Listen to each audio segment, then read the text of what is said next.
राधे दोस्तों, कैसे हो आप सब। आज की कहानी है मतलबी रिश्ते। इस कहानी के बारे में आपकी क्या राय है, कमेंट करके जरूर बताइएगा। रमा, पापा का फ़ोन आया था। इस दशहरे पर मंदिर में दुर्गा जी की स्थापना करा रहे हैं, सबको बुला रहे हैं। बहुत दिन हो गया सब एक बार इकट्ठे होते हैं। सतीश जी ने ऑफिस से आते ही कहा। रमा ने कोई प्रतिक्रिया नहीं दी, चुपचाप खाना डाइनिंग टेबल पर लगाने लगी। सतीश जी प्रतिक्रिया चाहते भी नहीं। घर में आज तक वही होता आया जो वो चाहते रहे। फिर ये तो घर जाने तक की बात थी। मुंह हाथ धोकर खाना खाने बैठे। रमा गरम रोटियां बनाकर दे रही थी।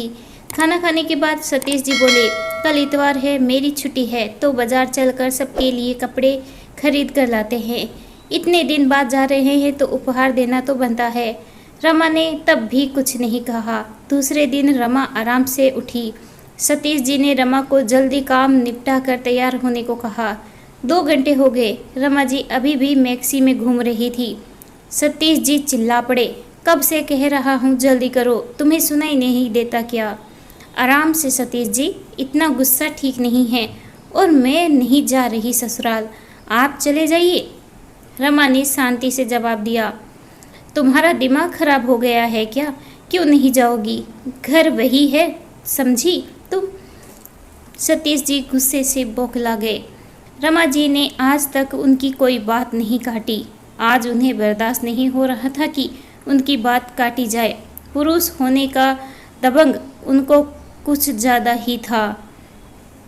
जी घर था पर अब नहीं है, रमा ने जवाब दिया। क्या मतलब, तुम ठीक तो हो, तुमको हो क्या गया है। रिश्ते बनाने पड़ते हैं तब जाकर बनते हैं, सतीश जी ने कहा। सतीश जी आप सही कह रहे हैं, रिश्ते बनाने पड़ते हैं पर एक तरफा नहीं, दोनों तरफ से हाथ बढ़ाना पड़ता है। मैं पहले ठीक नहीं थी पर अब मुझे समझ आ गया है। अब मैं वही करूँगी जो मुझे ठीक लगेगा। आप कहते हैं घर है, मैं भी घर समझती थी। माँ बाबू जी को अपना माता पिता समझा, पर क्या उन्होंने मुझे अपना समझा कभी। इतने साल हो गए, कभी उन्होंने मेरे सर पर हाथ नहीं रखा ना। बहू का काम ही सबकी सेवा करना।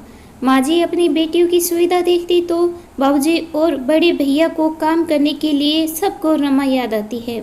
माँ जी ने अपनी बेटियों अमिता और निमिता को निमंत्रण भेजा, पर मेरी बेटी किया को क्यों नहीं भेजा। बेटे सुलभ और बहू रुचि को कहा गया, पर क्यारा इस घर की लड़की नहीं है क्या। अंतर जातीय विवाह करने से उसका रिश्ता इस घर से खत्म हो गया। मैंने रिश्ते बनाने के लिए बहुत समझौते किए, पर जब बात मेरी बेटी पर आती है तो वहाँ मैं कोई समझौता नहीं करूँगी। और क्यों करूँ, सासू माँ को अपनी बेटियाँ प्यारी है तो मैं भी माँ हूँ, मुझे भी अपनी बेटी ही प्यारी है। मैं अपनी बेटी की अवहेलना नहीं बर्दाश्त कर सकती। सिर्फ उसका ही कर्तव्य है बाबा दादी को जन्मदिन पर और शादी की सालगिरह पर फ़ोन करने का। वह तो क्यारा को कभी फ़ोन नहीं करते। क्यारा कुछ कहती नहीं तो क्या हम उसे इग्नोर कर दें। अब मैं भी सास बन गई, पर घर में अभी तक बहू हूँ। जब सबका मन करता है बड़ा बना देते, ये कहकर अब तो तुम भी सास बन गई, और जब काम हो तो मैं बहू बना दी जाती।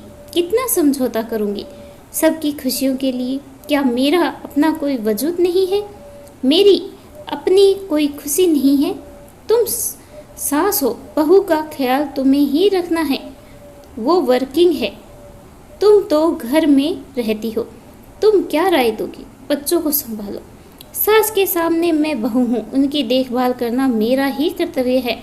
मैं पूछती हूँ ये दोगली नीति क्यों मेरे साथ ही है। मैं समझौता करती रही इसीलिए, या मैंने आवाज़ नहीं उठाई इसलिए। बस अब और नहीं। रमा जी बोलते बोलते हाँफ गई। सतीश जी घबरा गए, दौड़कर रसोई से पानी लेकर आए। पानी पी रमा जी थोड़ा संयत हुई। सतीश जी आज पत्नी की बात सुनकर अवाक रह गए। रमा के अंदर इतना कुछ भरा है, उन्होंने कभी ध्यान ही नहीं दिया। उनको तो यही लगता था वह पुरुष है, वह नहीं, पत्नी को ही समझौता करना होगा। कभी उन्होंने रमा जी को बराबरी का दर्जा नहीं दिया। वह तो पढ़े लिखे हैं, फिर भी रूढ़ियों से बंधे हैं, जबकि उनके माता पिता तो सारी जिंदगी गांव में रहे, पर हर कार्य में माँ की राय जरूर लेते थे।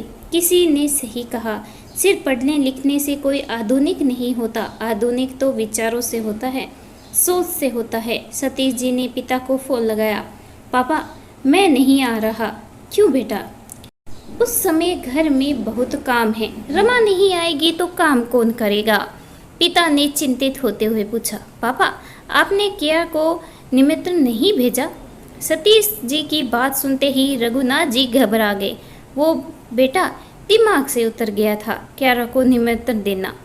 अभी भी समय है, मैं क्यारा को और दामाद बाबू को भी निमंत्रण देता हूँ। अगले दिन सतीश जी बाजार जाकर किरा और दामाद के लिए उपहार लेकर आए। साथ ही एक बनारसी साड़ी रमा के लिए उपहार में लाए। रमा को देते बोले, रमा, आज मैं तुम्हारे लिए उपहार लाया हूँ, तुमको पसंद नहीं आए तो बदल लेना। आप पहली बार मेरे लिए उपहार लाए हैं, निस्संदेह खूबसूरत होगा। रमा जी का जवाब सुन सतीश जी भावुक हो गए।